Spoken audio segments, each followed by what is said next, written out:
Hello, bienvenue sur Crypto Zero. Alors, comme ça a fait polémique la dernière fois, donc la XRP de Ripple, ange ou démon, c'est un sujet très intéressant et je vais vous expliquer moi ce qui m'embarrasse sur cette monnaie. En revanche, il y a du négatif et du positif évidemment dans cette vidéo. L'objectif, ce n'est pas du tout de faire de l'anti-XRP, ça n'a aucun intérêt. S'il vous plaît, soutenez-nous, inscrivez-vous sur notre chaîne YouTube, activez les notifications et likez cette vidéo. Alors clairement, cette monnaie fait débat au sein de la communauté. Il y a ceux qui y croient dur comme fer et ceux qui n'y croient plus du tout. Et parfois, ça se chamaille un peu sur Internet. Alors pourquoi il y a une partie de la population qui n'y croit absolument plus? C'est que depuis fin décembre, les problèmes s'accumulent pour Ripple. C'est vrai qu'ils se font attaquer de toutes parts. Alors certes, la XRP n'est pas liée à 100% à Ripple, mais bon, il y a quand même pas mal de liens entre les deux. Déjà, Ripple a créé la XRP et c'est également Ripple qui garde quasiment la moitié des jetons qui ne sont pas encore disponibles. Et ça, c'est également quelque chose qui pose problème aux cryptomaniaques. Il y a deux points très importants, au-delà du fait qu'il y a la SEC qui s'intéresse sérieusement au sujet de Ripple par rapport à sa façon de faire. Donc le régulateur des actifs américains, pour faire simple, qui pourrait faire très mal à Ripple. Et donc, si Ripple a mal, évidemment, ça fait mal à la XRP. Mais voilà, les deux points que je voulais citer qui sont quand même assez importants. Un, on ne sait pas exactement comment Ripple peut mettre ses jetons en disponibilité, sachant qu'il en reste à peu près 55 milliards qui sont mis en escroc, donc que Ripple garde dans son coin et où le déblocage est totalement opaque pour le marché. Et donc c'est vrai que cette monnaie a un côté ultra inflationniste parce que si Ripple demain décide de mettre tous ces tokens en disponibilité, la monnaie s'écroule totalement. Donc, bien que la monnaie soit plus ou moins sur l'offre et la demande, Ripple a quasiment un droit de vie ou de mort sur cette monnaie. Et ça, c'est véritablement problématique. L'autre point qui dérange, c'est que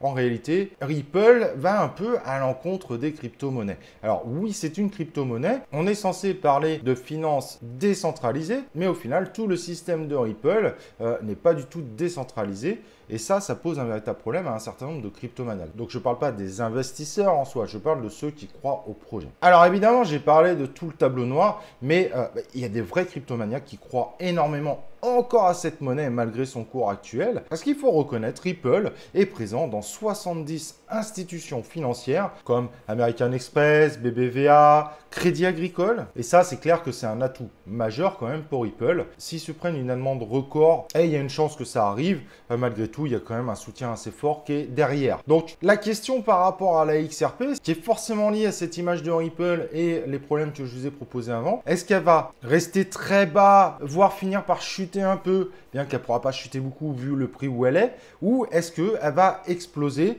Et en fait, une grosse partie de la communauté pense que là, elle doit se démêler de ses problèmes. Après tout, la SEC n'a pas encore gagné, hein. Le procès va à peine commencer. Mais si Ripple gagne par rapport à la SEC, il la voit complètement exploser et partir dans les étoiles. Alors que par contre, s'ils perdent avec la SEC, on risque d'avoir une petite chute, voire le fait que la monnaie n'arrive pas à remonter réellement. Et donc qui reste aux alentours de 0,20, 0,50 centimes d'euros. Mais du coup, faut-il investir dans la Ripple? Et là, c'est un véritable problème. Moi, je trouve que le risque est énorme.